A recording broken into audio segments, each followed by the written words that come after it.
Predstavte si hru, ktorej nie sú pravidlá. Kto vyhrá? Ten, čo má väčšie ramena? Ten, čo viac klame? Ten, čo predstiera?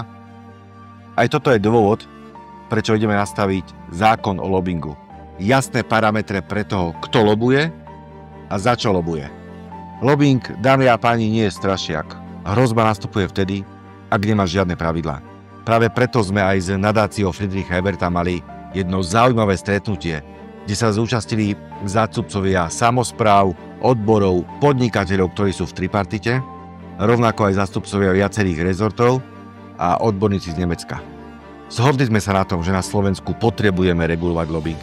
Potrebujeme mať jasný zákon.